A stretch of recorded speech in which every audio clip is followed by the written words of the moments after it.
Today we are looking at finding the probability of compound events. Please copy down the standard benchmark indicator at the top of your math notebook. The student will predict the probability of outcomes of compound experiments and do the experiment. You can pause the video here to copy down the SBI. Compound events. A single event is the outcome of a single experiment, such as tossing a coin and getting heads.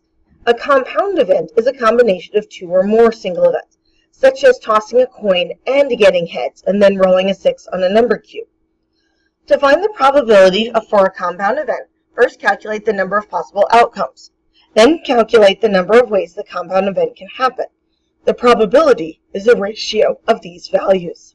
Example: what is the probability of spinning an even number on spinner 1 and an odd number on spinner 2? Find the number of possible outcomes for each spinner. So on spinner 1, there are 4 outcomes, and spinner 2, there are 6 outcomes. Multiply to find the total number of possible outcomes. 4 times 6, or 24 possible outcomes. Determine the number of ways to get an even number for spinner 1 and an odd number for spinner 2. For spinner 1, to get an even number, there are 2 ways, 26 and 12. For spinner 2, to get an odd number, there are 3 ways, 15, 37, or 11. So there are 3 ways. Multiply to find the number of ways. 2 times 3 equals 6. So the probability is 6/24 or 1/4. Find the probability of spinning a triangle on spinner A and a pentagon on spinner B. So how many possible outcomes are there? So we have 5 outcomes on A times 3 outcomes on B, which gets us 15.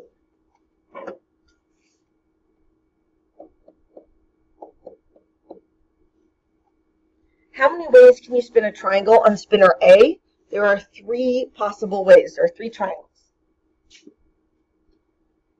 How many ways can you spin a pentagon on spinner B? There's only 1 pentagon on spinner B. So then we're going to multiply 3 times 1, which is 3, to get 3/15 or 1/5 probability of spinning a triangle and then a pentagon.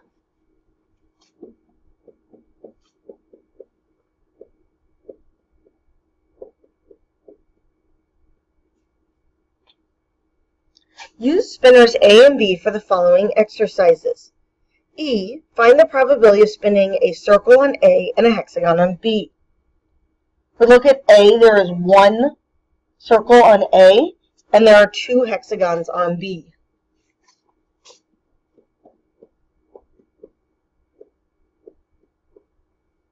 So there is a 2/15 chance of that happening. For F, find the probability of spinning a triangle on A and a hexagon on B.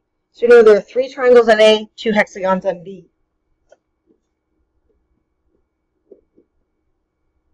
Which means there are 6 possible ways for this to happen. So it becomes 6/15, which simplifies to 2/5.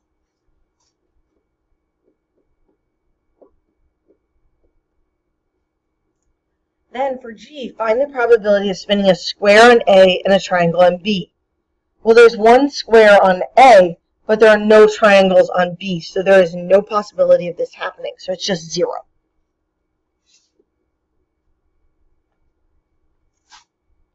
Please make sure you have all the work copied down and then glue this page in your math notebook.